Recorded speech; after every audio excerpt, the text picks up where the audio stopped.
This week on The Grind Waterfowl TV, the staff from The Grind road trips across North America showcasing a highlight reel of waterfowl hunting opportunities. It's a lifestyle for the rough and rugged kind.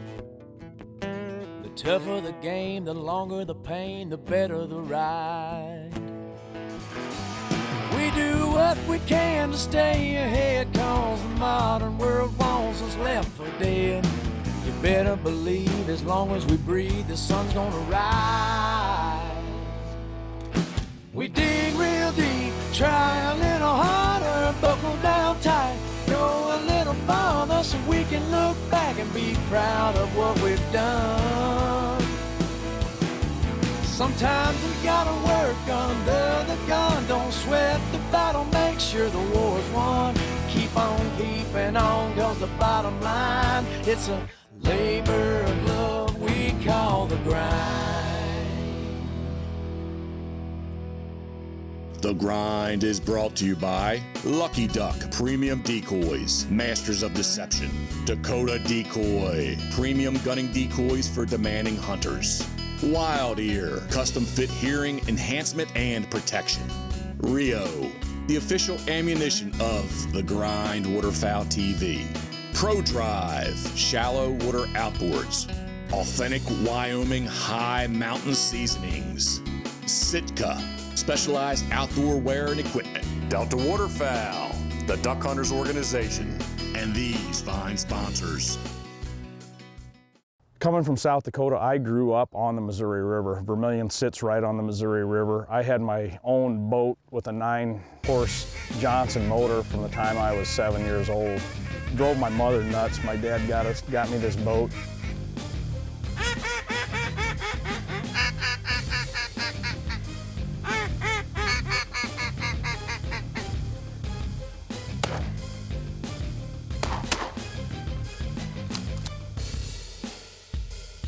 So I basically ran the Missouri River from Yankton to Sioux City. But it's just a very special place, dear to my heart, and just happens to be in the heart of the Central Flyway. And the waves and mallards that come down this river, they'll turn anybody's heads.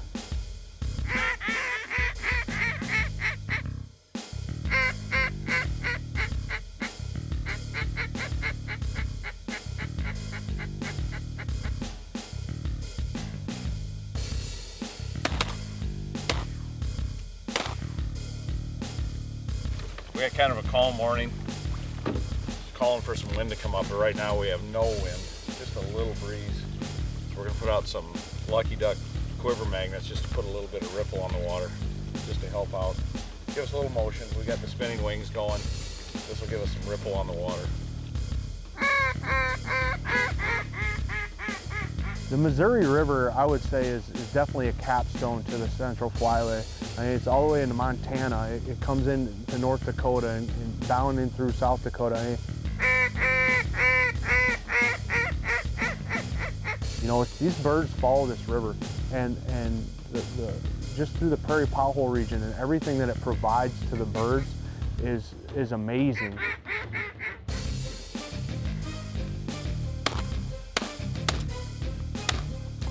You know, it's been flooded out. There was smartweed that came in, and we struggled shooting ducks because they would get back in the smartweed. You have the Corps of Engineers that are raising and lowering it, so you know you can have good years where you can hunt into negative temperatures, and then other years the Corps lowers the water, and you know you freeze out quicker. So it has its challenges, but the Missouri River is so detrimental to waterfowl.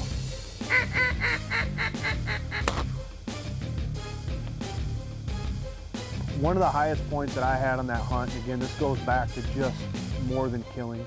The last day and the best hunt, Bill and I were at each other's necks again because we had spent so many days together. And throughout the day, the sun shined and the heavens broke and the ducks poured out, and we pounded the ducks. And we were looking around at everybody in the marsh, and everything was coming to us. And we always say everybody had a front row seat to the show that day.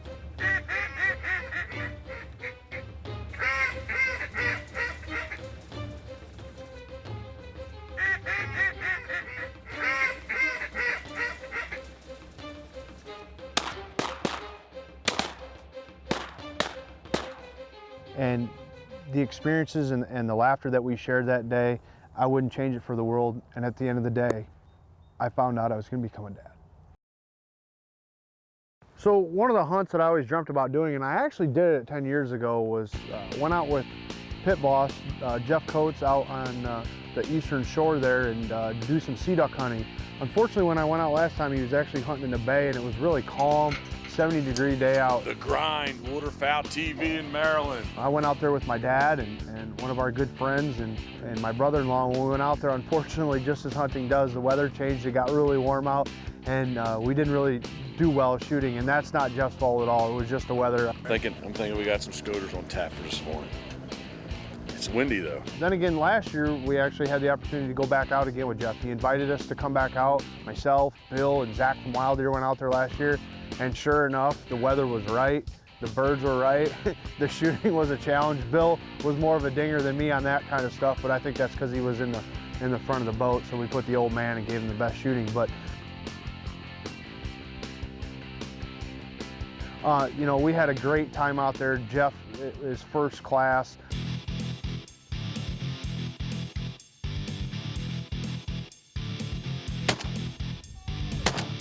Bill, you know, he got the trifecta. He shot the surf scoter, the black scoter, and a white wing scoter. That is something that not everybody does. So, you know, that was fun to go out there and relive that hunt again and be able to have that opportunity. And anybody should try to go shoot sea ducks one time, because I'll tell you right now, it's a challenge, especially when you're in 3 to 4 foot swells. This is my first black scoter. A little different than the surf scoter that's actually on Jeff's logo. This one, biggest difference that I can see is a little bigger bird. The surf scoter's got some white around the yellow there, but beautiful birds, just jet black. One of the challenges I will tell everybody is that pack some Dramamine with you. Our camera guy there last year drank a monster before we went out, and within minutes he was just power puking.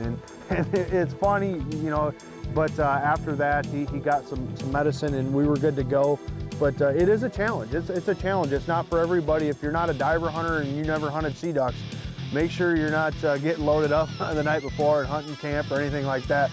Make sure you drink plenty of water, take some Dramamine, get a little something in your stomach before you go out there, because it'll be a challenge for you.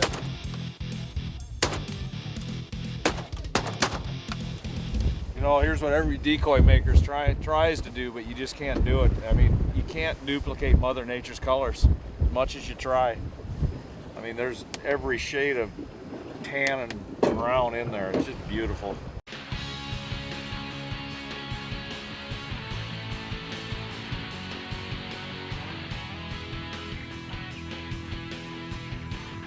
Right, coming back.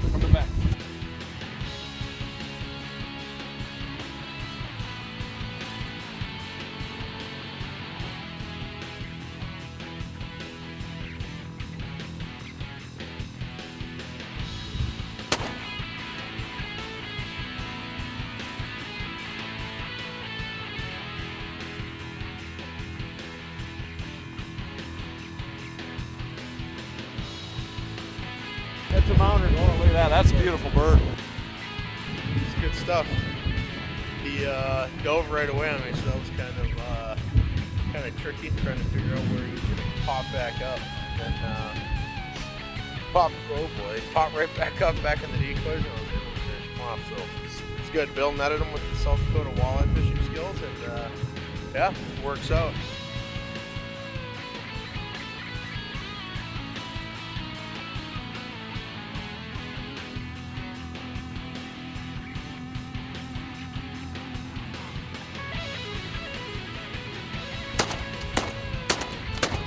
Another great thing about hunting out with Jeff and sea ducks is that, you know, when those birds come in, they glide right over the top of the decoys. They want to set right into the decoys. So Jeff actually carves his own decoys. They're amazing. He uses his cork, and he does that throughout the summer. You'll see him posting all over social media, and I follow him. I enjoy seeing what he does with that kind of stuff. But it's just unique. There's a lot of history on the Eastern Shore, and talking about, you know, body booting and the way they hunt out there, and the techniques that they utilized back in the day and older punt guns. You know, when we went during the World Championship goose calling in the Eastern Waterfowl Festival. So we visited East and just looked at all the old tradition around there. It's something that should be on every waterfowler's bucket list to go do. It's an exceptional area, a lot of waterfowl history, a lot of good people to talk to, and great places to eat.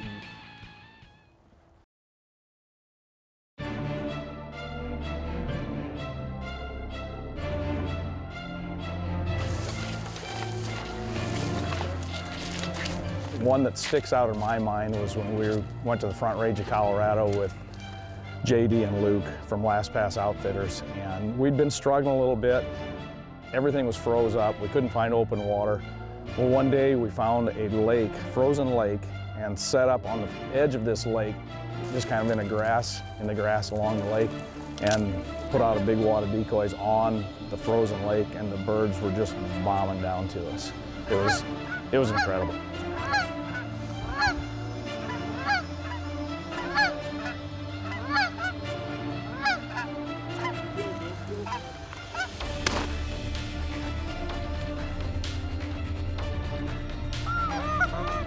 It was pretty funny when we were setting up in the morning, you know, my dauber was down. We'd come off a couple of bad hunts.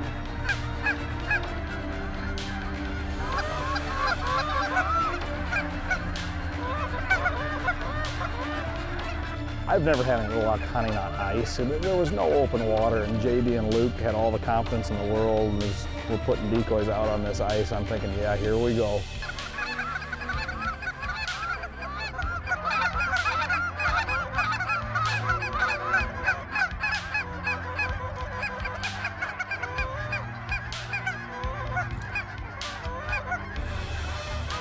And it turned into a whale of a hunt. It was a surprise to me. It was a lot of fun to see how they did that.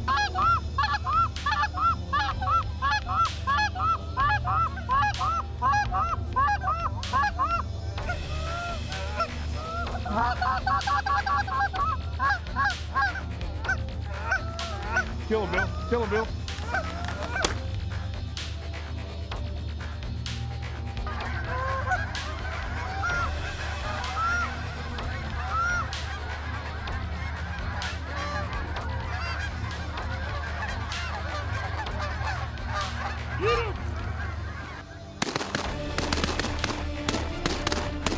We'd been setting up in feed fields in the morning, and the geese hadn't been going out till afternoon to feed, and they've been hitting these little frozen ponds, lakes. So we set up on a frozen lake this morning, and lo and behold, the geese were going out to feed. Kind of double-crossed Luke and JD, but they got up out of the feed, came back in. We just had a nice little bunch in, our first really good bunch, Colorado. It looks like they are feeding this morning, so we're just gonna sit here and be patient, pick them off as they come back.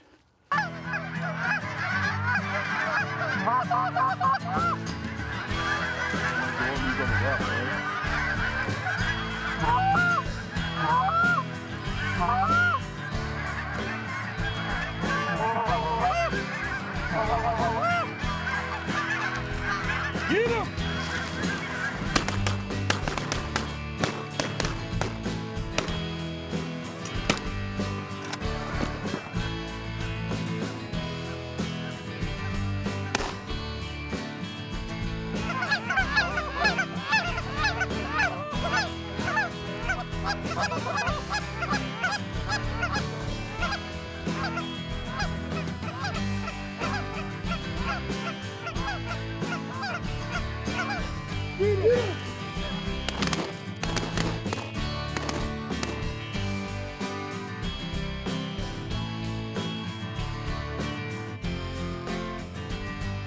It was the same old story that we had that year. Everywhere we went, we took warm weather with us. I think we were hunting in shirt sleeves and pits one day out there, and the geese weren't really hitting the fields to feed.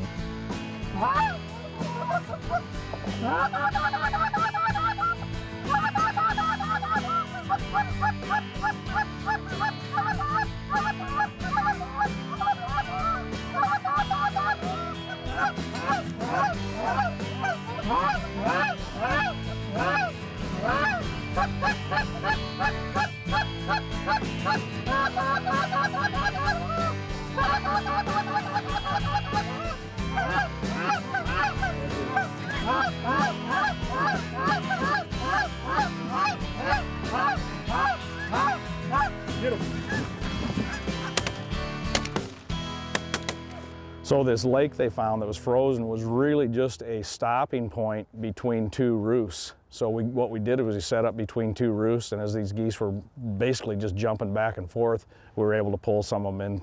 And it was something I'd never done. I would have never set up like that, but the boys did it and we got her done.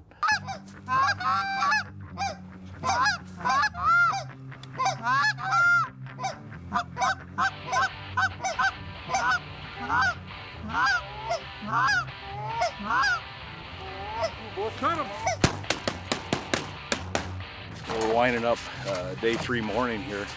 Finally got a little bit of sun, a little bit of breeze, and some birds are coming back from the fields. Even though there's no water here, it's melted enough here that they've got some water on top of the ice. So it's obviously getting them the water they need. So turned into a good hunt. We're gonna grab some lunch, try a little field set for tonight, see if we can't finish up for the day, and get after them in Colorado.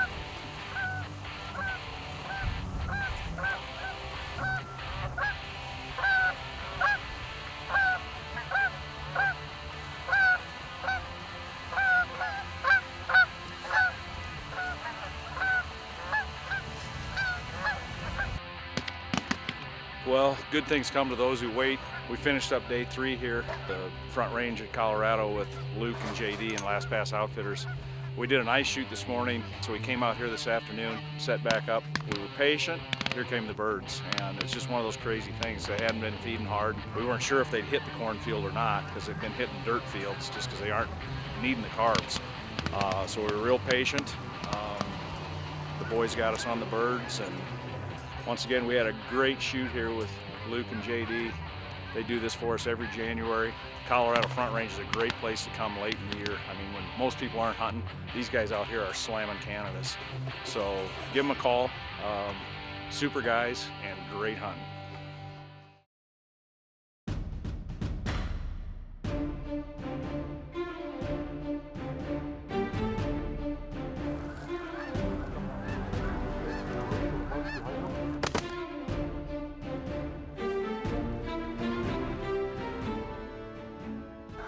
We came and hunted with Rick Darling from North Country Guide Service in Leeds, North Dakota. He's got the disease for these snow geese the same way I do, so we joked about it. And I haven't gotten him down to South Dakota yet. We'll get him down there and start him a little earlier and get chasing him earlier. But Rick and I spent a lot of time talking, and I know this white disease is bad. Rick and I talked quite a bit, and his little area here, Leeds, this whole north central part of North Dakota, holds a lot of snow geese before they actually make their northern route further from here. Rick's got some theories on that, and because I quizzed him, you know, we see these high migrating geese going through South Dakota, and then they keep on trucking and they seem to set down here. And what are your thoughts there, Rick? I mean, well, we're right on the edge of what you'd call the Corn Belt. And as a crow flies, we're probably 60 miles from the Canadian border. So it's virtually the last corn ground. Because once you get even from Leeds here and you get 15 to 20 miles north of town, that is about the end of the, you know, there's a scattered cornfield here or there, but where there's multiple cornfields, this is about the line. So it seems like they stage in this area here to get that last high energy food before they make the trek up the tundra.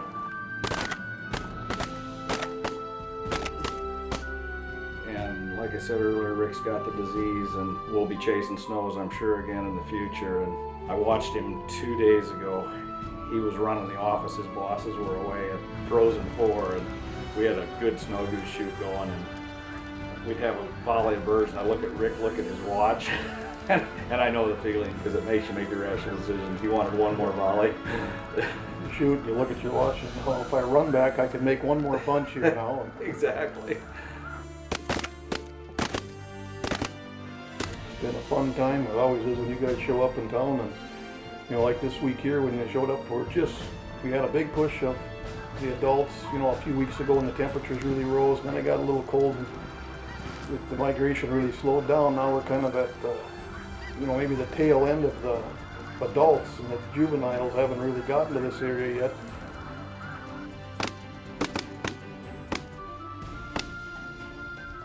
To do what we did the last 3 days is a testament to the products we were using to commend you on the Dakota decoys.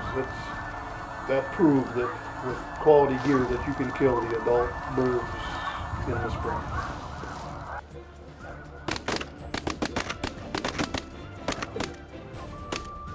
Very much so, but you got to have someone that knows where they're at, and you get that job done really well. You know, like I said, we spend a lot of time. We had 2 vehicles, you know, scouting each evening. You guys would go one way, I'd go another.